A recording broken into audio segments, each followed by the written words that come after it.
நன்றி, நன்றி, நன்றி, நன்றி, நன்றி செல்வராஜ், நன்றி செல்வராஜ். நண்பர்கள் அனைவருக்கும் என்னுடைய அன்பான பணிவான வணக்கங்கள். என் பெயர் ஜான். நான் ஒரு குடி நோயாளி.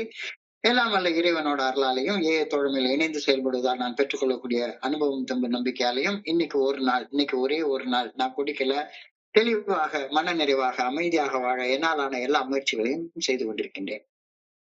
நண்பர் செல்வராஜ் அவர்கள் குறிப்பிட்டது போல கோயம்புத்தூர் ஒருங்கிணைப்பு குழு மனசாட்சியின் தீர்மானத்தின் அடிப்படையில இந்த இரவு 9:30 to 10:30 மணி ஆன்லைன் மீட்டிங்ல நாம 24 மணித்துளிகள் ஒரு நாள் 24 hours a day அப்படிங்கிற புத்தகத்துல இருந்து ஒவ்வொரு நாளும் ஒரு பக்கமாக எடுத்து வாசிச்சு விளக்கம் பார்த்து கலந்தாய்வு இந்த கூட்டத்தை நடத்தி கொண்டிருக்கின்றோம். அதன் தொடர்ச்சியாக இன்னைக்கு நாம அடைஞ்சிருக்கிற பக்கம் ஏப்ரல் மாதம் 11ஆம் நாள். இந்த ஏப்ரல் மாதம் 11ஆம் நாளுக்கான சிந்தனையை முதல்ல வாசிச்சுட்டு அதற்கு அப்புறமா அதற்கான விளக்கத்தை பார்த்து கலந்தாய்வு செய்து இந்த கூட்டத்தை நிறைவு செய்து கொள்வோம். இந்த ஏப்ரல் 11 சிந்தனையை வாசிப்பதற்காக நண்பர் செல்வராஜ் அவர்களை நான் அன்போட பணிவோட கேட்டுக்கொள்றேன். Over to you, Selvaraj. April 11th. Thank you. Thank you, sir. Thank you. 24 hours a day. 24 மணித்துளிகள் ஒரு நாள். பக்கம் ஏப்ரல் 11. ஏய தோழமையின் இன்றைய சிந்தனை. குடி நோயாளிகளாகிய நாம் குடித்து வாழும் நோயாளிகளின் உலகில் நுழைந்த பின்னர் நாம் அருந்தும் முதல் கோப்பை மது நம்மை அடுத்த கோப்பை மதுவை அருந்த தூண்டும் ஒரு வகையான உடல் அளவிலான ஏக்கத்தை நமது உடலில் தூண்டிவிடுவதை அறிய வருகிறோம். இந்த உடல் அளவிலான ஏக்கம் உருவாகும் ஒவ்வாமையால் உந்தப்பட்ட நாம் நினைவு இழக்கும் வரை மது குடிப்பதை நிறுத்த முடியாமல் இருந்ததையும் அறிய வருகின்றோம்.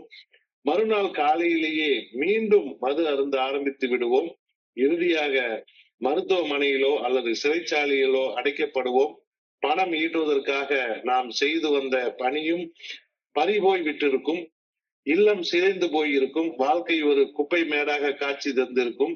மீள முடியாத ஒரு செயல் சுழற்சியில் சிக்கியவர்களாக நாம் இருந்து இருப்போம். வெளியேற முடியாத கூட்டில் ஒரு சிறிய அணில் அடைப்பட்டு இருக்கும் நிலையில் நாம் இருந்திருப்போம். குடி நோயாளிகள் இணைந்து குடித்து வாழும் உலகம் நான் மகிழ்வுடன் வாழ்வதற்கு உகந்ததோடு இடமில்லை என்பதை மனப்பூர்வமாக ஒப்புக்கொண்டு விட்டேனா. இன்றைக்கான தியானம். சுய ஒழுக்கத்தை ஏற்பதற்கு நான் கற்றுக்கொண்டாக வேண்டும். நான் ஏற்கனவே வென்றுவிட்ட ஒன்றிடம் தோற்று மீண்டும் அதனை வெற்றி கொள்ள ஒருபோதும் முயற்சிக்க கூடாது. வெறுப்பு, மனக்கசப்பு, அச்சங்கள், ஆணவம், காமம், புறம் பேசுதல் ஆகிய உணர்வுகள் நான் யார் என்ற தன்னுணர்வை நான் மறந்துவிட்டு செயல்பட அனுமதிக்கலாகாது. என்னுடைய சுய ஒழுக்கமின்றி வாழும் சில மனிதர்களிடமிருந்து என்னை பிரித்து வைக்க நேர்ந்தாலும் நான் சுய ஒழுக்கத்தை கைவிட்டு வாழ கூடவே கூடாது. என் சக மனிதர்கள் வாழும் வாழ்க்கையில் இருந்து நான் வாழும் வாழ்க்கையை தரம் வேறுபட்டு இருக்கக்கூடும். என் சக மனிதர்களை செயலாற்ற தூண்டும் உந்து சக்தி என்னை செயலாற்ற தூண்டும் உந்து சக்தியிலிருந்து வேறுபட்டு இருக்க வேண்டும். ஆனால் நான் நம்பும் இறையருள் பேராற்றலின் ஒரு நல்ல ஒழுங்கான வழிகாட்டுதலுக்கு பணிந்து வாழ நான் செய்யும் முயற்சி, பயிற்சி, சாதகம் ஆகியவற்றை எந்த ஒரு மனித சக்தியின் குறுக்கீடும் இல்லாது இருப்பதை நான் உறுதி செய்து கொள்ள வேண்டும். இன்றைக்கான பிரார்த்தனை. என் சக மனிதர்களுக்கு எனது மேம்பட்ட வாழ்க்கை ஒரு எடுத்துக்காட்டான வாழ்க்கையாக அமைய வேண்டும் என இறையருள் பேராற்றலை பணிவுடன் வேண்டுகிறேன். எல்லா தடைகளையும் கடந்து அந்த எடுத்துக்காட்டான வாழ்க்கையை நான் வாழ வேண்டும் எனவும் அன்புடன் வேண்டுகின்றேன். நன்றி சார்.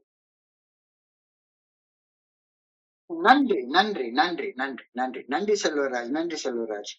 நண்பர்கள் அனைவருக்கும் மீண்டும் ஒரு முறை என்று அன்பான பணிவான வணக்கங்களை தெரிவித்துக் கொள்றேன். என் பெயர் ஜான். நான் ஒரு குடி நோயாளி. எல்லாம் வல்ல இறைவனோட அருளாலையும் தோழமையில இணைந்து செயல்படுவதால் நான் பெற்றுக்கொள்ளக்கூடிய அனுபவம், தெம்பு, நம்பிக்கை ஆகியவற்றாலும் இன்னைக்கு ஒரே ஒரு நாள் நான் குடிக்கல, தெளிவா மன நிறைவா அமைதியா வாழ என்னாலான எல்லா முயற்சிகளையும் செய்து கொண்டிருக்கின்றேன். நேற்றைக்கு ஏப்ரல் 10 வழங்கப்பட்டிருந்த சிந்தனையில ஏழை தோழமைக்குள்ளார நாம அடியெடுத்து வைக்கும் போது ஒரு சொர்க்க வாழ்க்கைக்குள்ளார அடியெடுத்து வைப்பதை உணர்வது குறித்த ஒரு சிந்தனை வழங்கப்பட்டிருந்தது. ஏக்குள்ளார நம்ம ஸ்டெப் இன் பண்றப்ப ஒரு புதிய உலகத்துக்குள்ளார நம்ம காலடி எடுத்து வைக்கிறோம். அந்த புதிய உலகம் சொர்க்கத்தை நோக்கி நம்மளை அழைச்சிட்டு போற ஒரு உலகம் அப்படின்ற கருத்து நம்முடைய சிந்தனைக்கு வழங்கப்பட்டிருந்தது. ஆமா, ஏழை உலகம் ஒரு தனித்தன்மை வாய்ந்த ஒரு உலகம். ஏழை உலகம் ஒரு தனி ஒரு உலகம். ஏழை தோழமை சொர்க்க உலகம் என்பதை புரிந்து கொள்ள, ஏழை தோழமை நமக்கு வழங்கக்கூடிய உலகம் சொர்க்க உலகம் என்பதை புரிந்து கொள்ள குடிநோயாளிகள் இணைந்து வாழும் ஒரு சொர்க்கம் போல பளபளப்பாக தோன்றும் நரகமயமான உலகம் இல்ல அப்படின்றத நாம புரிஞ்சுக்கணும் அப்படின்ற சிந்தனை இன்னைக்கு வழங்கப்பட்டிருக்கிறது. குடிகாரங்களோட சேர்ந்து வாழ்ந்தப்ப நாம வாழ்ந்த அந்த உலகம், குடிநோயாளிகள் இணைந்து வாழ்ந்த அந்த உலகம், குடிச்சு வாழ்ந்த அந்த உலகம் சொர்க்கம் போல தோற்றமளிச்ச ஒரு நரகம் அப்படின்றத நாம புரிஞ்சு கொள்ளணும் அப்படின்றது இன்றைய சிந்தனையின் மைய கருத்தாக வழங்கப்பட்டிருக்கிறது. In that alcoholic world, one drink always leads to another, and you cannot stop till you get paralyzed. One drink leads to another, one drink leads to another. And குடிச்சு குடிச்சு குடிச்சு நினைவிழக்கிற வரைக்கும் நாம குடிக்கிற வாழ்க்கையை தான் குடி நோயாளிகளோட இணைந்து வாழ்ந்து குடிச்சு வாழ்ந்துட்டு இருந்தப்ப நம்ம வாழ்ந்து கொண்டிருந்தோம் அப்படின்றத யோசிச்சு பார்க்க சொல்றாங்க. குடிநோயாளிகளின் உலகம் அது ஒரு தனியான புது உலகம், அது ஒரு தனியான உலகம். அந்த உலகத்துல குடிநோயாளிகள் குடிப்பாங்க, பேசுவாங்க, உளருவாங்க, நினைவிழக்கிற வரைக்கும் பேசிட்டே உளறிட்டே இருப்பாங்க. அடுத்த நாள் காலையில் எழும்புவாங்க, ஹேங் ஓவர்ல தலை சுத்தும், தலை வலிக்கும், உமட்டிட்டு வர்ற மாதிரி வரும்.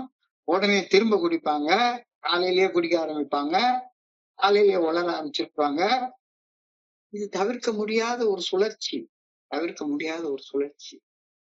அது ஒரு தனி உலகம், அது ஒரு தனி உலகம். காலேஜ்ல படிச்சுட்டு இருந்த அந்த காலகட்டங்கள்ல ஒரு 5-10 பேர் நாங்க எல்லாரும் சேர்ந்து இந்த குடிக்கிற இந்த குடி நோயாளிகள் எல்லாம் சேர்ந்த உலகம். அப்போ ஊர்ல பெரிய திருவிழா நடக்கும். சாதாரணமா குடிக்கிறவன் எல்லாம் திருவிழாவில குடிச்சுட்டு திருவிழாவில போய் கலந்துப்பான்.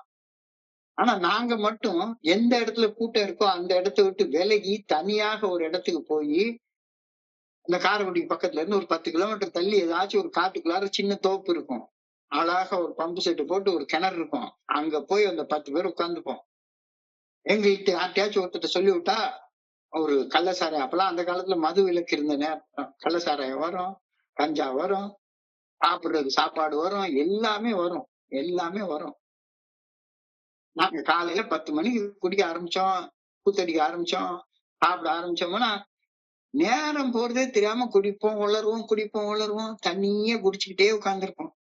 எவ்வளவு நேரம் ஆனாலும் நேரம் போறதே தெரியாது.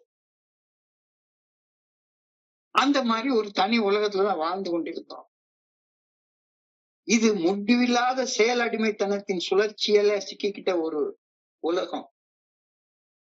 செயல் அடிமையாக வாழ்றவங்களை தவிர வேற யாருக்கிட்டையும் நாம ஃப்ரெண்ட்ஷிப்பே வச்சுக்க மாட்டோம். ஒரு அழகான பாட்டு தான், ஒரு தமிழ் திரைப்படத்துல அந்த காலத்து பாட்டுல ஒண்ணு உண்டு.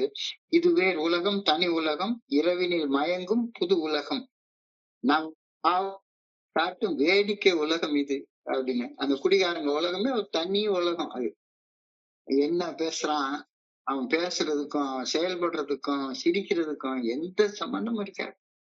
கவலையை மறந்திட கூடுவார், அதை கண்ணாடி விளிம்பினில் தேடுவார். உள்ளத்துக்கு நிறைய கவலை இருக்கும். ஆனா அந்த கவலையெல்லாம் ஏதாச்சும் ஒளறி ஒளறி ஒளறி ஒளறி மறந்துட்டே போயிடலான்னு அந்த காலத்துலயும் உளறிக்கிட்டே தான் இருந்தோம். போதையில உளறிக்கிட்டே இருந்துட்டு இருந்தோம். இருந்ததும் நடந்ததும் பொய்யடா, நாம் இருக்கிற உலகே மெய்யடா, மனைவியும் மக்களும் பொய்யடா, நாம வாழ்ற இந்த போதையோடைய உலகம்தான் மெய்யடா அப்படின்னு என்ன பண்றோன்னே தெரியாம உளறிக்கிட்டே வாழ்ந்த காலம் அந்த காலம். அது ஒரு தனி உலகம், அது ஒரு தனி உலகம். ஆனா அந்த உலகம் தான் சொர்க்கமான உலகமாக நமக்கு தோற்றம் தந்தது. கொஞ்சம் கொஞ்சமா சமுதாயத்தில இருந்து பிரிஞ்சு அந்த தனிமைன்ற நரகத்துல ஒருத்தர் கூட கூட சேர்ந்து இருக்கவே இல்லை. அந்த அளவுக்கு ஒரு நரகமான வாழ்க்கைக்குள்ளார போயிட்டோம். ஆனாலும் அத சொர்க்கம்னு நினைச்சு எவ்வளவு வருஷ காலங்கள் அந்த குடியில இருந்து விடுபட முடியாம போராடி திண்டாடி திணறி குடிநோயாளிகள் குடிநோயின் தன்மையுடன் இணைந்து வாழும்போது அவர்கள் நரக வாழ்க்கையில வாழ்றவங்களாக இருப்பாங்க. ஆனா வெளியே சொல்ல மாட்டான், சொர்க்க வாழ்க்கையில வாழ்றதாக சொல்லிப்பான். அது வேற உலகம். குடிநோயின் பாதிப்புகள் இருந்து மீட்படைய தோழமை பரிந்துரைக்கக்கூடிய 12 படிகள் அடங்கிய மீட்பதின் செயல் திட்டத்தை வாழ்க்கையாக வாழும் நண்பர்களின் தோழமையில் இணைந்து வாழக்கூடிய உலகம். இது வேற உலகம். இது நம்மள சொர்க்கத்தை நோக்கி மேல நோக்கி எடுத்துட்டு போற ஒரு உலகம். அந்த பழைய வாழ்க்கை குடிநோயாளிகளோட இணைஞ்சு குடிச்சிட்டு இருந்த உலகம் வளரிக்கிட்டு இருந்த உலகம் கீழே இழுத்துட்டு போற உலகம். மனசுக்குள்ளார உள்ள எண்ணத்தை எங்கேயாச்சும் ஒரு இடத்துல பேசிய தீரணும் அப்படியே மண்டைக்குள்ளார வெடிக்கிற ஒரு ஃபீலிங் வரும். எவனுமே பேச இருக்க மாட்டான். போதையில போட்டு வளர்ந்து வளரணும். இது குடிநோயாளிகளுடைய உலகம், வேற உலகம். இங்க தோழமையில அந்த குடிநோயின் பாதிப்புகள் இருந்து மீட்படைவதற்காக பரிந்துரைக்கக்கூடிய 12 படிகள் அடங்கி மீட்படையும் செயல் திட்டத்தை வாழ்க்கையாக வாழ்ற நண்பர்களோட இணைந்து வாழக்கூடிய உலகம். இது வேற உலகம்.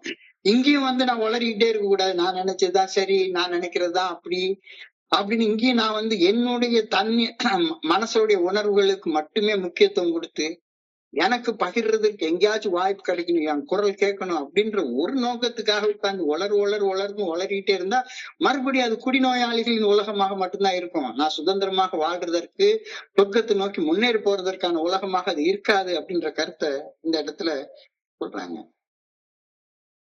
தோழமை ஒரு குடிநோயாளியை அவன் வாழ்ந்து கொண்டிருக்கும் நரக வாழ்க்கையிலிருந்து சொர்க்க வாழ்க்கைக்கு இட்டு செல்லக்கூடிய தூய்மையான வழி. தோழமையில நாம் என்ன செய்யறோம்? வாழ்ந்து கொண்டிருந்த நரக வாழ்க்கையிலிருந்து மீண்டு வெளியே சொர்க்க வாழ்க்கையை நோக்கிய அந்த பயணத்தை மேற்கொண்டு அதை நோக்கி பயணிக்க ஆரம்பிக்கிறோம். மேல மேல உயர எழும்பி போறோம். இது ஒரு தூய்மையான வழி. நரக வாழ்க்கைக்கு செல்லும் வழிக்கும் சொர்க்க வாழ்க்கைக்கு செல்லும் வழிக்கும் என்ன வித்தியாசம்? எந்த வாழ்க்கை நரகத்துக்கு கொண்டு போகும், எந்த வாழ்க்கை சொர்க்கத்துக்கு கொண்டு போகும்? நரக வாழ்க்கைக்கு இட்டு செல்லக்கூடிய வாழ்க்கை என்ன படிப்படியாக கீழே இறக்கி கடைசியில இறுதியில அடிமட்ட நிலைக்கு கொண்டு போகும். அதுதான் நரக வாழ்க்கைக்கு இட்டு செல்லக்கூடிய வழி. ஒரு நாளை விட இன்னொரு நாள் இன்னும் கொஞ்சம் கீழேன்னு கீழே இறங்கி போயிட்டே இருப்பேன். எவ்ரிடே புது அடிமட்டங்கள், ஒவ்வொரு நாளும் புது அடிமட்டங்கள் பார்த்துக்கிட்டே கீழே இறங்கி போயிட்டு இருப்பேன். இது நரக வாழ்க்கைக்கு இட்டு செல்லக்கூடிய வழி. இந்த வாழ்க்கையில இதுதான் அடிமட்ட நிலைன்னு எந்த ஒரு நிலையையும் வரையறுத்து சொல்லவே முடியாது. வேலை போயிடுச்சு, பணம் போயிடுச்சு, உடல் ஆரோக்கியம் போயிடுச்சு, பொண்டாட்டி போயிட்டாங்க. ஒவ்வொரு நாளும் ஒரு வகையான அடிமட்டம். இதுதான் அடிமட்ட நிலை என்று எந்த ஒரு நிலையையும் என்னால வரையறுத்து சொல்லவே முடியாது. ஒரு குடி இன்னொரு குடிக்கு வழி செய்யும். ஒரு குடி மேலொரு குடியை குடிக்க தூண்டும். ஒரு படி கீழே இறங்குனா மேல ஒரு படி கீழே இறங்க தூண்டும். இந்த அகத்தூண்டுதலுக்கு முடிவே இருக்காது. சரி, இப்போ சொர்க்கத்துக்கு போற வழி என்ன? நரகத்துக்கு போற வழி என்னை கீழே இறக்கி கொண்டு போயிட்டு இருக்கிற வழி நரகத்துக்கு போற வழின்னு சொல்லியாச்சு. அப்ப சொர்க்கத்துக்கு போற வழி என்ன? அதுவும் சொர்க்கத்துக்கு இட்டு செல்ல வழி பாதை என்னை ஒவ்வொரு படியாக கொஞ்சம் கொஞ்சமாக மேல நோக்கி பயணிக்க வைக்கும். புதிய மேம்பட்ட நிலைகளை என்னை காண வைக்கும். ஒவ்வொரு நாளும் நேற்றுக்கு வாழ்ந்தோட இன்னைக்கு இன்னும் கொஞ்சம் மேம்பட்ட நிலையில வாழ வச்சுக்கிட்டே இருக்கும். இதுதான் அடிமட்ட நிலைன்னு நரக வாழ்க்கைக்கு போற வழியில நம்ம சொல்ல முடியாதோ, அதே மாதிரி சொர்க்கத்துக்கு போற இந்த வாழ்க்கையும் இதுதான் உச்சக்கட்ட நிலை அப்படின்னு ஒரு வரையறுத்து சொல்லவே முடியாது. வானத்தின் உயரத்திற்கு இதுதான் எல்லைன்னு யார் நிர்ணயம் செய்ய முடியும்? வானத்துக்கு என்ன உயரம் இருக்கு? எப்படி நரகத்துடைய ஆழத்துக்கு வர்ணனை சொல்ல முடியாதோ, வரையறை சொல்ல முடியாதோ, அதே மாதிரி சொர்க்கத்துடைய உயரத்துக்கும் வர்ணனை சொல்லவே முடியாது. ஒவ்வொரு நாளும் மேல மேல போயிட்டு இருக்கணும். ஆனா நான் என்ன பண்றேன், அந்தந்த இடத்துல என்னுடைய மனசு, என்னுடைய தன்னலம், என்னுடைய தன்முனைப்பு, என் குரல் கேட்கணும் அப்படின்ற ஒரு காரணத்துக்காக அப்படியே ஸ்ட்ரக்கப் ஆகி நின்னுக்கிறேன். அவ்வளவுதான், நான் சொர்க்கத்தை அடைஞ்சிட்டேன், இதுக்கு மேல போறதுக்கு வழி இல்ல. ஒரு காலத்துல அப்படிதான், அடிமட்டத்தை தொட்டதுக்கு அப்புறம் 1000 சத்தியம் பண்ணுவேன். அதே மாதிரிதான் இங்க. இந்த 2 படிகளையும் இன்னைக்கு சிந்தனையில அழகா ஒப்பிட்டு பாக்குறாங்க. இதுதான் அடிமட்ட நிலை என்ற ஒரு நிலையையும் என்னால வரையறுத்து கூட முடியாதோ, அது போல வானத்தின் உயரத்திற்கு இதுதான் இல்லை என்று எந்த நிர்ணயமும் செய்ய முடியாது. ஆன்மீக விழிப்புணர்வுனா என்ன அப்படின்னு யாரும் வரையறுத்து சொல்லவே முடியாது. சொல்லவே முடியாது. ஒரு படி மற்றொரு படிக்கு மேல ஏத்தி விடும். நிறைய வாழ்க்கையில ஒரு படி இன்னொரு படிக்கு கீழே இறக்கி விடும். ஆனா இந்த ஏய தோழமையில உள்ள வாழ்க்கையில ஒரு படி இன்னொரு படிக்கு மேல ஏற்றி விடும். இந்த மேலே ஏற்றி விடக்கூடிய அந்த அகத்தூண்டுதலுக்கு முடிவே கிடையாது. முடிவே கிடையாது. எவ்வளவு போனாலும் சரிதான், மேலும் மேலும் மேலும் மேல ஏறி போயிட்டே இருக்க வேண்டியதுதான். இன்னைக்கு வார்த்தையில முதல் வரி எழுதியிருக்காங்க, one drink always leads to another. One drink always leads to another. இந்த வார்த்தை இன்றைய சிந்தனையில பயன்படுத்தப்பட்டுள்ளது. One drink always leads to another drink அப்படின்ற வார்த்தையை பயன்படுத்திருக்காங்க. ஒரு கோப்பை மதுவை குடிப்பது அடுத்த கோப்பை மதுவை அருந்த மட்டும்தான் ஒரு குடிநோயாளியை உள்ளுக்குள்ளார தூண்டி விடும்.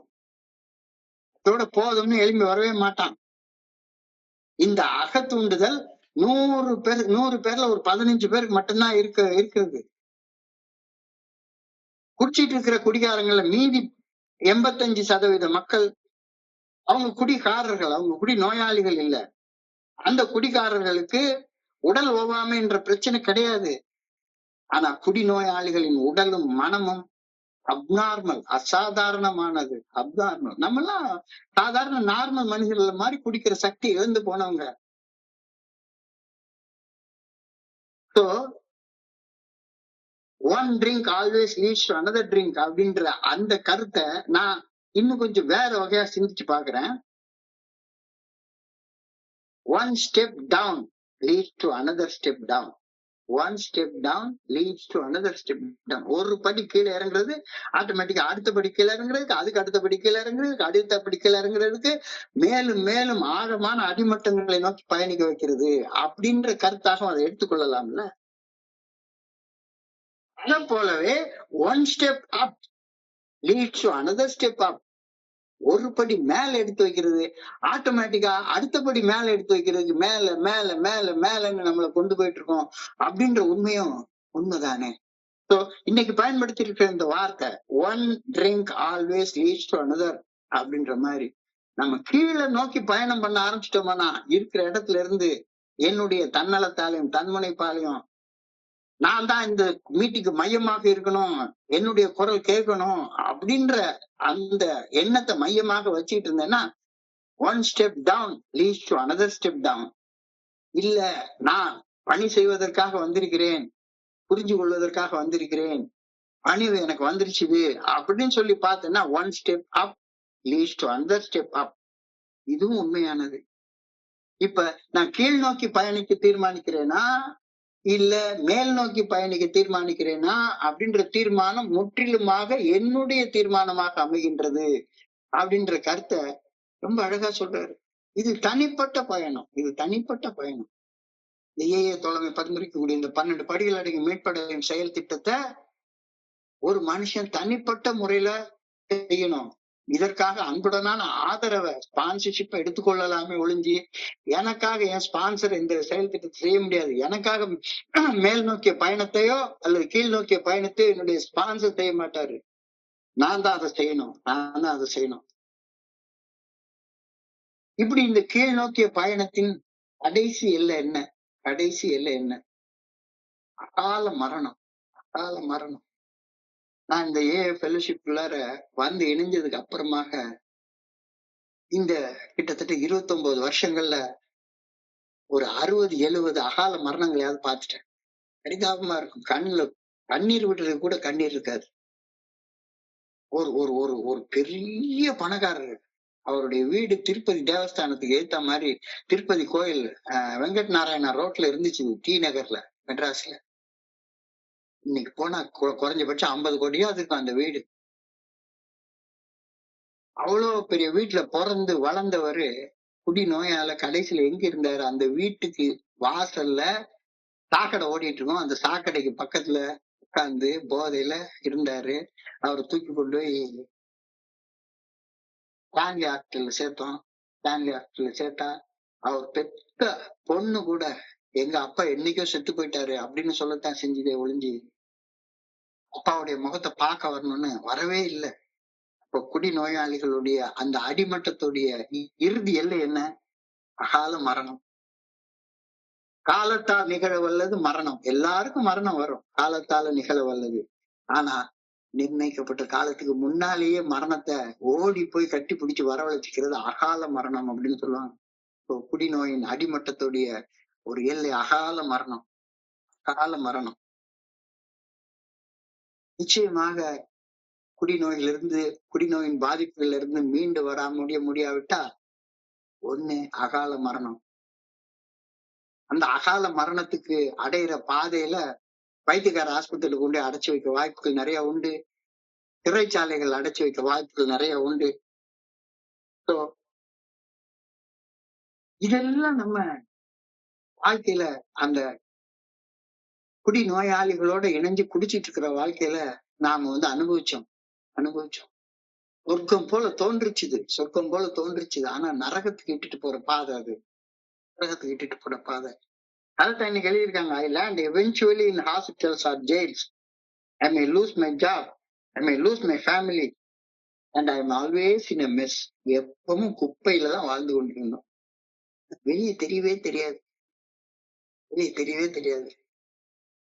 கீழே விழுந்தாலும் மீசையில மண் ஓட்டல அப்படின்னு திரும்ப திரும்ப திரும்ப திரும்ப அடிக்டாக செஞ்ச அந்த தவறான செயலியை திரும்ப திரும்ப செஞ்சுக்கிட்டு கால மரணத்தை நோக்கி, அந்த நரகத்தை நோக்கிய பயணத்தை விடாம குடிச்சிட்டு இருந்தோம். நரகத்துக்கு போற பாதையில எத்தனையோ ஹாஸ்பிட்டல்ல பார்த்தாச்சுது, எத்தனையோ குற்றங்கள் செய்து அந்த குற்றங்களுக்காக தண்டிக்கப்படக்கூடிய சூழ்நிலைகளையும் சந்திச்சாச்சுது.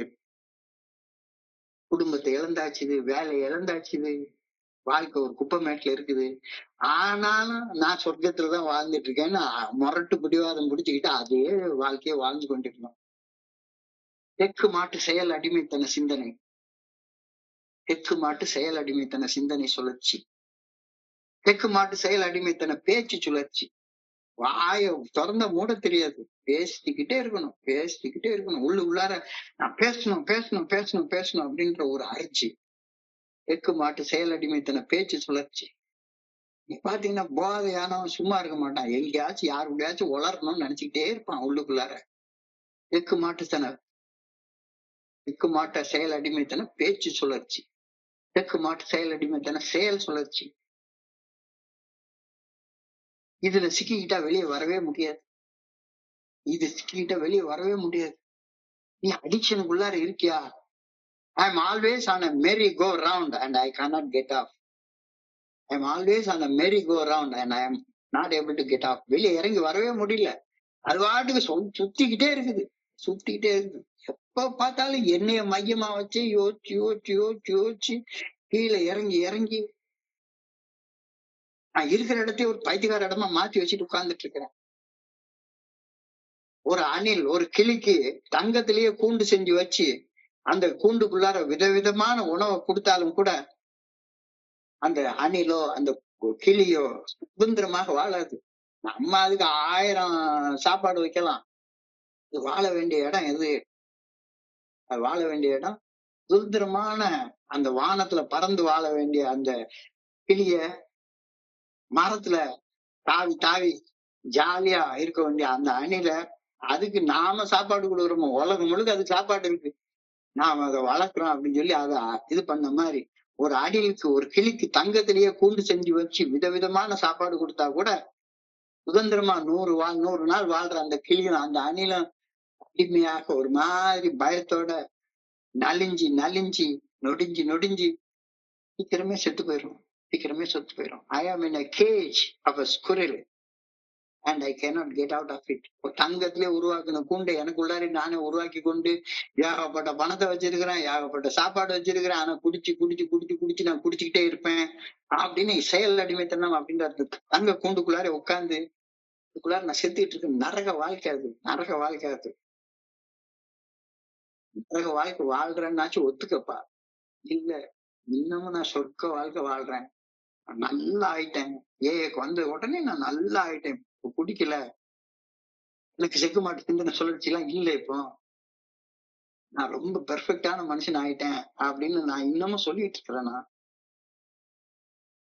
am I convinced that alcoholic world is not a pleasant place to live in? செயல் அடிமைகளோட செயல் அடிமையாக வாழக்கூடிய ஒரு குடிகார உலகத்துல வாழ்ந்து கொண்டிருந்தால் அந்த வாழ்க்கை ஒரு நாள் சொர்க்கத்துக்கு என்னை இட்டு செல்லாது, அது என்னை கீழே கீழே இறக்கி நரகத்துக்கு மட்டுமே கொண்டு போயிட்டு இருக்கும் அப்படின்ற உண்மையை நான் ஏற்றுக்கொண்டு விட்டேனா? இதுதான் இன்னைக்கான கேள்வி. இல்ல கண்ணை மூடி கொஞ்ச நேரம் அமைதியாக இந்த நேரத்துல கடவுள் பொதுவாக யோசிச்சு பார்ப்போம். செயல் அடிமைகளோட செயல் அடிமைகளாக, அது எந்த வகையான அடிக்ஷனாக இருக்கட்டும், குடிக்கிற அடிக்ஷனா இருக்கட்டும், அல்லது சிகரெட் குடிக்கிற அடிக்ஷனாக இருக்கட்டும், அல்லது போன் பிக்சர் பாக்குற அடிக்ஷனாக இருக்கட்டும், அல்லது கடன் வாங்குற அடிக்ஷனா இருக்கட்டும், அல்லது சூதாட்ட அடிக்ஷனாக இருக்கட்டும், அல்லது ஏழை மீட்டிங் வர்ற அடிக்ஷனாவே இருக்கட்டும், அல்லது சாமி கும்பிடுற அடிக்ஷனாக இருக்கட்டும், கை கழுவுற அடிக்ஷனாக இருக்கட்டும், 1000 வகைகள்ல அடிக்ஷன் நம்மளை கஷ்டப்படுத்துது. இப்படிப்பட்ட செயல் அடிமைகளோட ஒரு செயல் அடிமையாக வாழக்கூடிய இந்த வாழ்க்கை, குடிகார வாழ்க்கை என்னை ஒரு நாள் சொர்க்கத்துக்கு இட்டுட்டு போகாது. இந்த 12 படிகள் அடங்கிய மீட்படையும் செயல் திட்டத்தை வாழ்க்கையாக வாழாம என்னுடைய வாழ்க்கையில ஒரு படி மேல எடுத்து வைக்க முடியாது. ஒரு படி மேல எடுத்து வச்சா இன்னொரு படி மேல போவேன், ஒரு படி கீழே எடுத்து வச்சா கீழே இறங்கி போயிட்டே இருப்பேன். இந்த ரெண்டுல நான் எந்த பாதையில பயணிச்சுக்கிட்டு இருக்கேன்? இப்ப கொஞ்சம் ஆழமாக கண்ணை மூடி யோசிச்சு பார்ப்போம் அப்படின்னு இன்னைக்கு சொல்றாரு. Am I convinced that the alcoholic world is not a pleasant place to live in? செயல் அடிமையாக வாழக்கூடிய இந்த செயல் அடிமைத்தனமான வாழ்க்கை, அடிக்டிவ் பேட்டர்ன் ஆஃப் லிவிங், எனக்கு பிளசண்டாக இருக்கவே இருக்காது அப்படின்றத ஒத்துக்கொள்றேனா? இல்ல, ஒரு அடிக்டாக வாழ்றது அது என்னுடைய ஒரு ரத்தத்துல ஊறி போனது. செக்கு மாட்டு சிந்தனை சுழற்சி, செக்கு மாட்டு பேச்சு சுழற்சி, செக்கு மாட்டு செயல் சுழற்சி, இதுக்குள்ளாரே மாட்டிக்கிட்டேன்னா வெளியே வர முடியாது. கூண்டுக்குள்ளார சிக்கிக்கிட்ட அணில் மாதிரி அதுக்குள்ளேயே சுத்தி சுத்தி வந்துட்டே இருப்பேன். சுதந்திரமான வானம் எனக்கு காத்துட்டு இருக்குன்னு அந்த கிளிக்கு தெரியாது, கூண்டுக்குள்ளார அடப்பட்டு இருக்கிற கிளிக்கு தெரியவே தெரியாது. அதே மாதிரி எந்த ஒரு சின்ன எல்லைகளுக்குள்ளார நான் குறுகிய எல்லைகளுக்குள்ளார நான் மாட்டிக்கிட்டேனால எனக்கு வெளியே வர தெரியவே தெரியாது. Am I convinced that the alcoholic world, the addictive world is not a pleasant place to live in? அப்படின்றது எனக்கு புரியுதா? அதை ஏத்துக்கிட்டேனா? இல்ல, இன்னமும் நான் அந்த செக்கு மாட்டு சிந்தனை சுழற்சி, அல்லது செக்கு மாட்டு பேச்சு சுழற்சி, அல்லது செக்கு மாட்டு செயல் சுழற்சியில சிக்கிக்கிட்டு இன்னும் அதே கீழே இறங்கி போயிட்டே இருக்கேன் அப்படின்னு சொன்னா இன்னைக்கு தியானத்துக்கு கடந்து போங்க.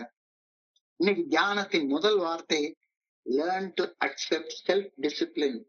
Learn to accept self discipline. Self discipline என்றால் சுய ஒழுக்கம்.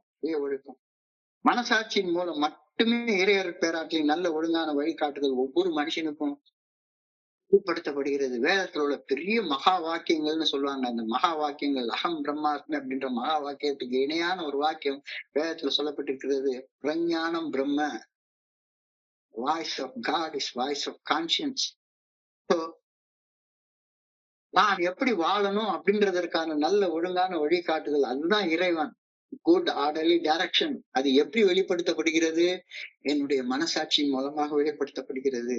எனவே மனசாட்சி நல்ல ஒழுங்கான வழிகாட்டுதலை இறையர் பேராற்றல் நல்ல ஒழுங்கான வழிகாட்டுதலாக ஏற்றுக்கொண்டு மனசாட்சி உறுத்தும் செயல்களை செய்யாமலும் மனசாட்சி சரியென செய்யக்கூடிய செயல்களை செய்தும் வாழ நாம பழக பழக பழக இப்பதான் சுய ஒழுக்கம்ன்றது நம்மளுக்குள்ளார வரும். ஒழுக்கம் வெளியிருந்து வர்றது இல்ல, உள்ள இருந்து வர்றது. எந்த செயலை செய்யக்கூடாது, எந்த செயலை செய்யணும் அப்படின்னு ஒவ்வொரு மனுஷனுக்கும் தெளிவா தெரியும். ஆசை காட்டுற பாதையில போகாத அப்படின்னா நீ செய்யக்கூடிய தப்ப நீ இருட்டுக்குள்ளாரதான் செய்வ. எல்லாரும் செயல்படாது, வெளிச்சத்துல வந்து செயல்படு. மனசாட்சி நல்ல ஒழுங்கான வழிகாட்டுதலை இறையர் பேராற்றல் நல்ல ஒழுங்கான வழிகாட்டுதலாக ஏற்றுக்கொண்டு மனசாட்சி உறுத்தும் செயல்களை செய்தும் செய்யாமலும் மனசாட்சி சரி என சொல்லும் செயல்களை செய்தும் வாழ பழகிறது தான் சுய ஒழுக்கத்திற்காக சுய ஒழுக்கத்தோட வாழ்றதற்கு பழகிறதாகும் அப்படின்ற கருத்தை இன்னைக்கு சொல்லியிருக்காங்க. Self discipline is not seeing life as a punishment but viewing it as a path of progress, the tool of progress. எனக்கு நடந்தது எல்லாம் நடந்து வாழ்க்கையில ஆண்டவன் என்னை தண்டிச்சிட்டாரு அப்படின்றத விட்டுட்டு உன் வாழ்க்கையில நடந்த எல்லாத்துக்கும் நீதான் காரணம் அப்படின்னு பொறுப்பேற்று கொண்டு என்னுடைய வாழ்க்கையில நடந்த வலி, வேதனை, துன்பம், துயரம், பிரச்சனை, சிக்கல் எல்லாமே சுய ஒழுக்கத்தை கற்றுக் கொடுக்கறதுக்காக எனக்கு வந்தது அப்படின்றத நீ புரிஞ்சுக்கிட்டேன்னா உன்னுடைய வாழ்க்கையை சுய ஒழுக்கத்துக்காக கொண்டு வருவ. Self discipline is not seeing life as a punishment but viewing it as a tool for progress. I must never try to yield one point that I have already won. இது ரொம்ப முக்கியமான வார்த்தைங்க. I must try not to yield to a point that I have already won. 48 நாட்கள் விரதம் இருந்து குடிக்காம இருக்கேன். 48 நாட்கள் விரதம் இருந்து நான் குடிக்காம இருக்கேன். குடிக்கிறது நிறுத்திட்டேன். காமத்தை அடக்கிட்டேன். எல்லாத்தையும் பண்ணிட்டேன். நான்வெஜ் சாப்பிடாம நிறுத்திட்டேன். எல்லாத்தையும் பண்ணிட்டேன். 48 நாள் விரதம் இருந்து நான் வெற்றி கொண்ட செயல்ல 49வது நாள் எனக்கு ஜெயிக்கிறது எப்படின்னு தெரிஞ்சு போச்சு. அதனால திரும்பவும் தோத்துட்டு ஜெயிச்சுப்பேன். வந்தா எனக்கு குடிக்கிறது நிறுத்துறது எப்படின்னு தெரிஞ்சு போச்சு. அதனால திரும்பவும் போய் குடிச்சிட்டு வெற்றியை திரும்பவும் பெற்றுப்பேன். இத மாதிரி பைத்தியக்காரத்தனமான சிந்தனை எதுவும் இருக்க முடியுமா அப்படின்னு கேக்குறாரு. I must never try to yield one point that I have already won. வெறுப்பு, மன கசப்பு, பயங்கள், ஆணவம், அகங்காரம், திமிரு, காமம், புறம் பேசுறது, வேவு பார்க்கறது, சோம்பேறித்தனமாக இருக்கிறது, தூங்குறது, படுத்து தூங்குறது, எல்லாத்துக்கும் இது பொருந்தும். இன்னைக்கு ஒரு நாள் வெறுப்போட மனக்கசப்போட வாழ முடியாம இருந்துட்டு நான் வெற்றி கொண்ட ஒரு விஷயத்த நாளைக்கு திரும்பவும் வெற்றி கொண்டுட்டு அதுக்கப்புறம் எனக்கு தான் வழி தெரிஞ்சு போச்சே, இது திமிரு பிடிச்ச ஒரு மனப்பான்மை இல்லையா? never try to yield one point that you have already won. ஜெயிச்சிட்டேன், ஆனா திரும்பியும் தோத்து போற. ஜெயிச்ச ஒரு பாயிண்ட்டுக்காக தோத்து போய் மறுபடியும் போகாத. Even if self-discipline keeps me separated from some people who are without discipline, just carry on. இந்த வார்த்தை தாங்க புரிஞ்சு கொள்ள ரொம்ப ரொம்ப கஷ்டமான ஒரு வார்த்தை. Even if the discipline keeps me separated from some people who are without discipline, அவங்களுடைய சங்காத்தமே வேண்டாம். நான் ஒழுக்கமான வாழ்க்கை வாழ்றப்போ ஒழுக்கமற்ற வாழ்க்கை வாழ்றவங்ககிட்ட இருந்து பிரிஞ்சுதான் இருக்க வேண்டியிருக்கும். குடிக்கிற நண்பர்களை பார்க்காத, குடி பரிமாறப்பட இடங்களுக்கு போகாத, கல்யாண வீட்டுக்கு போகாத, சாவு வீட்டுக்கு போகாத, இதெல்லாம் சாதாரண ஆலோசனைகள் இல்ல. குடிக்கிற நண்பர்களோட சேராத அப்படின்ற மாதிரி, போன் பிக்சர் பாக்குற நண்பர்களோட சேராத அந்த கருத்து தான் சொல்றாரு. என்னுடைய சுய ஒழுக்கத்திற்காக சுய ஒழுக்கமின்றி செயல்படும் மனிதர்களிலிருந்து விலகி இருப்பது தேவைப்பட்டால் விலகி இரு. அவங்க கூட சேர்ந்துட்டு மறுபடியும் நரக வாழ்க்கைக்கு இறங்கி போறது வேண்டாம். Even if discipline keeps me separated from some people, நான் ஒழுக்கத்தோட வாழ்றது ஒழுக்கம் இல்லாத வாழக்கூடிய மனிதர்ல இருந்து என்னை பிரிச்சு வைக்குமானால், உன்னுடைய ஒழுக்கமான வாழ்க்கை வாழ்றதுல நீ தனியா போயிட்டே அவங்களோட சேர்ந்திருக்க வேண்டிய அவசியமே இல்ல. உலகத்தோடு ஒட்ட ஒழுகல் பல கற்றும் கல்லார் அறிவிலாதார் அப்படின்னு ஒரு திருக்குறள் அழகா திருவள்ளுவர் எழுதியிருக்கிறாரு. நான் என்ன நினைச்சிட்டு இருக்கேன், இந்த உலகன்றதுல எல்லா வகையான கிறுக்கு பசங்களும் இருக்காங்க. அவங்க கூட சேர்ந்து வாழ நான் பழகிக்கிறலன்னா எவ்வளவு படிச்சுட்டாலும் நான் முட்டாள் பையா அப்படின்னு திருவள்ளுவர் சொன்னதாக நானே ஒரு கற்பனையில பண்ணிக்கிட்டேன். முடிச்சவைக்கு மொல்ல மாதிரி எல்லா கிறுக்கங்களோடையும் சேர்ந்து வாழ்றதுதான் உலகத்தோடு ஒட்டவர்கள் அவர் அழகா சொல்லிட்டாரு, உலகம் என்பது உயர்ந்தவங்க மட்டும்தான். 12 படிகள் அடங்கிய மீட்படையும் செயல் திட்டத்தை வாழ்க்கையாக வாழ்றவங்க மட்டும்தான் ஏஏ. வேற யாருமே ஏஏவே கிடையாது. அவங்க கூட சேர்ந்து செல்ஃப் டிசிப்ளினா வாழ்றப்ப அதை கடைப்பிடிக்காம வாழக்கூடிய மனிதர்கள இருந்து நீ விலகி இருக்க வேண்டியிருந்தா விலகி இரு அப்படின்னு சொல்றாரு. Even if self discipline keeps me separated from some people who are without discipline, just carry on your path of disciplined way. என்னுடைய சுய ஒழுக்கத்திற்காக சுய ஒழுக்கமின்றி செயல்படும் மனிதர்களிடமிருந்து விலகி இருக்க தேவைப்பட்டால் விலகி இரு. உள்ளொன்று வைத்து புறமொன்று பேசும் மனிதர்களோட சேர்ந்து வாழாத. உள்ளொன்று வைத்து புறமொன்று பேசுவார், உறவு கலவாமை வேண்டும் அப்படின்னு சொல்றாரு. வஞ்சக நெஞ்சத்தார் கண்ணில் படாதவாறு நீங்குவதே நல்ல நெறி. கண்ணிலே படாத, கண்ணிலே படாத, கண்ணு கண் பார்க்காத. இந்த தியானத்துல இதெல்லாம் நான் சொல்லலைங்க, அவங்க சொல்லியிருக்காங்க. Even if the discipline keeps me separated from some people who are without discipline, just carry on your disciplined life. I may be different way and என்னுடைய வாழ்க்கை தரம் வேறவாக இருக்கலாம், இன்னொரு மனுஷனுடைய வாழ்க்கை தரம் வேறவாக இருக்கலாம், என்னுடைய செயல் நோக்கங்கள் வேறவாக இருக்கலாம், இன்னொரு மனுஷனுடைய செயல் நோக்கங்கள் வேறவாக இருக்கலாம். ஆனா சரியான செயல் நோக்கங்கள் உள்ள மனிதனோட மட்டும் தோழமையில இரு. I may be different, I may have different ways and different standards of living from others.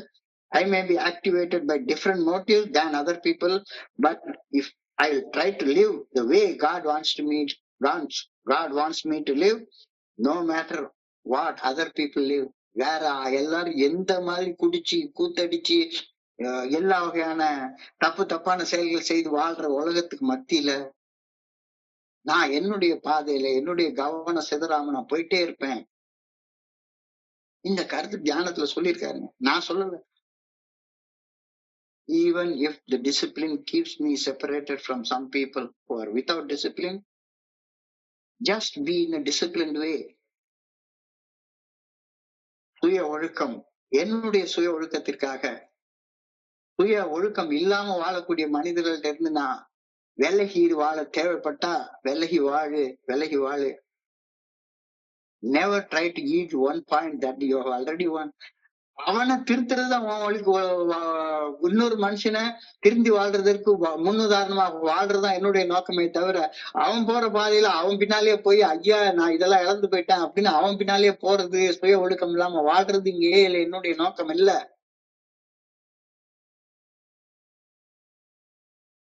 கொஞ்சம் ஆழமாக சிந்திச்சு பார்த்தா இந்த வார்த்தைகள் உள்ள ஆழம் எனக்கு புரிய ஆரம்பிக்குது.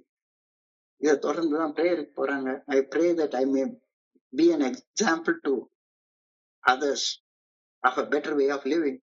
என் சக மனிதர்களுக்கு என்னுடைய மேம்பட்ட வாழ்க்கை ஒரு எடுத்துக்காட்டான வாழ்க்கையாக அமைய வேண்டும் என ஆண்டவா உங்கள் பணியோடு வேண்டிட்டேன். அடுத்த மனிதனுடைய சுய ஒழுக்கமற்ற வாழ்க்கை எனக்கு எடுத்துக்காட்ட வாழ்க்கையாக அமைஞ்சிடக்கூடாது. நான் சொர்க்கத்தை நோக்கி முன்னேறி செல்லக்கூடிய வாழ்க்கை நரகத்தை நோக்கி பயணித்துக் கொண்டிருக்கிற ஒரு மனிதனுக்கு எடுத்துக்காட்டான வாழ்க்கையாக அமைஞ்சு அவன் ஏன் பாதையில பின் வரணும்னு நான் நினைக்கணுமே ஒழிஞ்சு நான் அவனை கையை பிடிச்சிட்டு நரகத்துக்கு கீழே இறங்கி போற வாழ்க்கையை நான் வாழ்ந்துடக்கூடாது. ஆண்டவா என்னை காப்பாத்து அப்படின்னு வேண்டுறாரு. I pray that I may carry in spite of hindrances. தடைகள் நிறைய வரும். எல்லா தடைகளையும் கடந்து அந்த எடுத்துக்காட்டான வாழ்க்கையை நான் வாழ வேண்டும் என ஆண்டவா உண்மை அன்போட பணிவோட வேண்டிக் கொள்கிறேன்.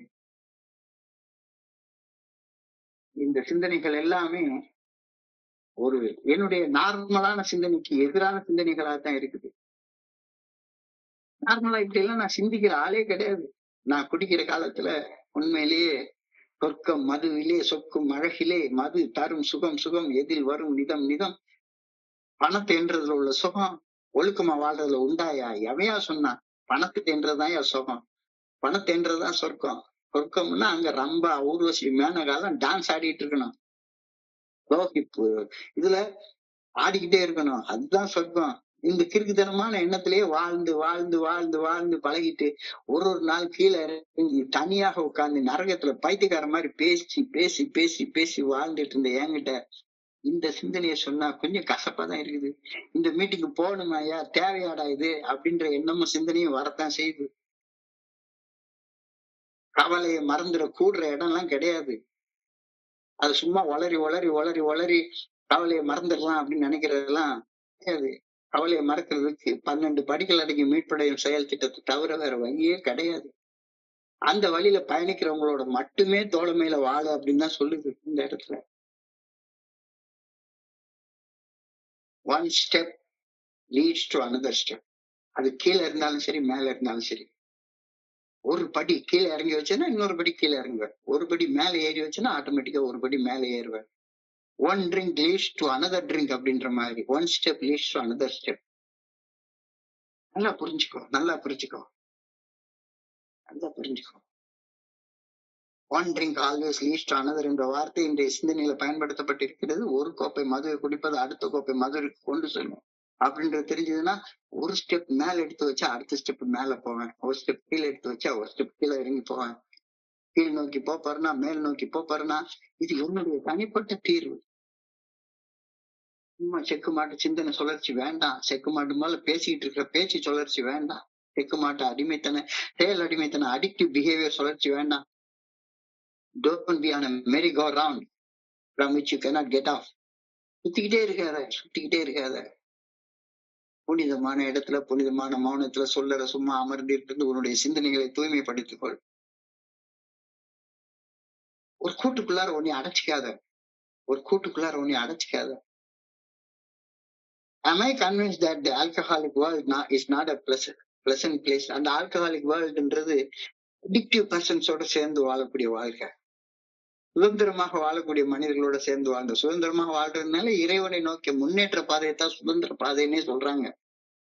Am I convinced that the alcoholic world is not a pleasant place to live? ஒரு செயல் அடிமையாக வாழக்கூடிய அந்த குடிகார உலகத்துல வாழ்றது ஒரு நாளும் என்னைய மகிழ்ச்சியா, நிம்மதியா, நிறைவா, ஆனந்தமா வாழ வைக்காது. கீழே இறங்கி வைக்கத்தான் போகும் அப்படின்ற அந்த உண்மையை தெரிஞ்சுக்கிறதுல நான் ஏற்றுக்கொள்றேன்னா, ஒப்புக்கொள்ளலைன்னா பாரு. Self discipline. இந்த செல்ஃப் டிசிப்ளினை உன்னுடைய வாழ்க்கையாக ஏத்துக்கோ. செல்ஃப் டிசிப்ளினா என்னன்னு கத்துக்கோ. Self discipline is not seeking life as a punishment. எனக்கு குடிநோய் வந்திருக்கிறது எனக்கு கொடுக்கப்பட்ட ஒரு பனிஷ்மெண்ட் கிடையாது. மாறாக என்னைய மேல ஏத்தி விடுறதுக்கு எனக்கு கொடுக்கப்பட்ட ஒரு கருவி. ஒரு குடிநோயாளி ஆனதுக்கு நன்றி சொல்றேன்னு நிறைய நண்பர்கள் சொல்லுவாங்க. நான் தான் இன்னைக்கு தலைக்குப்புற விழுந்து நன்றி சொல்றேன். இல்லாட்டி போனா எனக்கு இந்த செல்ஃப் டிசிப்ளினா வந்திருக்காது. இந்த பாயிண்ட மட்டும் அழகா திரும்ப யோசிச்சு பாருங்க. Never try to yield one point that you have already won. குடிக்கிறது நிறுத்தியாச்சு அப்படின்னா குடிக்கிறது நிறுத்துறதுக்கு வழி தெரிஞ்சிருச்சு. அதனால குடிச்சுட்டு திரும்ப வந்து பண்ணிக்கலாம். கோபத்தை விடுறதுக்கு வழி தெரிஞ்சது, அதனால கோவப்பட்டுட்டு திரும்ப வந்துடலாம். போன் பிக்சரை பாக்குறதுக்கு வழி தெரிஞ்சு போச்சுது, அதனால இன்னொரு தடவை பார்த்துட்டு வந்து திரும்ப விட்டுக்கலாம். பைத்தியக்கார மாதிரி யோசிக்காத. பைத்தியக்கார மாதிரி யோசிக்கிறவங்களோட சேராத. Even if discipline keeps me separated from some people who are without discipline, just be disciplined. அவ்வளவுதான். ஒழுக்கம் இல்லாத மனிதர்களோட சேர்ந்து ஒழுக்கம் இல்லாம வாழ்றதுக்கு வேண்டாம். அவங்க கிட்ட இருந்து பிரிஞ்சிருக்க வேண்டிய தேவை ஏற்பட்டா பிரிஞ்சிரு. என்னுடைய சுய ஒழுக்கத்திற்காக சுய ஒழுக்கமின்றி செயல்படும் மனிதர்கள் இருந்து விலகி வாழ தேவைப்பட்டால் வேண்டாம். உன்னுடைய ஃப்ரெண்ட்ஷிப்பே வேண்டாம். சுய ஒழுக்கம் இல்லாத மனிதர்களோட சேராத. Personal recovery depends upon unity who are with people who are self disciplined. சுய ஒழுக்கத்தோட வாழக்கூடிய மனிதர்களோட ஒற்றுமைப்படுறதை பத்தி தான் சொல்லுதே ஒழிஞ்சு ரோட்ல போற எல்லா பயலோடையும் ஒற்றுமைப்படுறதை பத்தி பேசவே இல்லையேங்கிறது நல்லா புரியுது. உலகத்துல ஒவ்வொரு மனிதர்களுக்கும் ஒவ்வொரு வகையான பாதைகள் உண்டு, ஒவ்வொரு வகையான செயல் நோக்கங்கள் உண்டு. செயல் நோக்கங்கள் தூய்மையாக இல்லாத மனிதர்களோட பட்டா நானும் பூவோட சேர்ந்த நாரும் மனம் பெறும், கன்றியோட சேர்ந்த மாட்டுக்குட்டியும் அது போய் மலம் தின்னுட்டு உட்கார்ந்து இருக்கும். அப்படி இருந்துறாது. I pray that I may be an example to those for a better way of life. என்னுடைய சக மனிதர்களுக்கு என்னுடைய மேம்பட்ட வாழ்க்கை எடுத்துக்காட்டான வாழ்க்கையாக அமையணும் அப்படின்னு நான் நினைக்கிறேன். இன்னொரு மனிதனுடைய கீழ்த்தரமான வாழ்க்கை எனக்கு எடுத்துக்காட்டாக அமைஞ்சிடக்கூடாது அப்படின்ற பிரேயர் அதுல அடங்கிருக்கு அப்படின்றது தெளிவா புரியுது. I pray that I may carry on in spite of hindrances. எவ்வளவோ தடைகள் வரும், எவ்வளவோ தடைகள் வரும். இந்த கூட்டத்துக்கு போகாத, இதெல்லாம் கேட்காத, ஒரு நாள் சரியா வாழ முடியாது, பொம்பளைய பார்க்க முடியாது, போன் பிக்சர் பார்க்க முடியாது,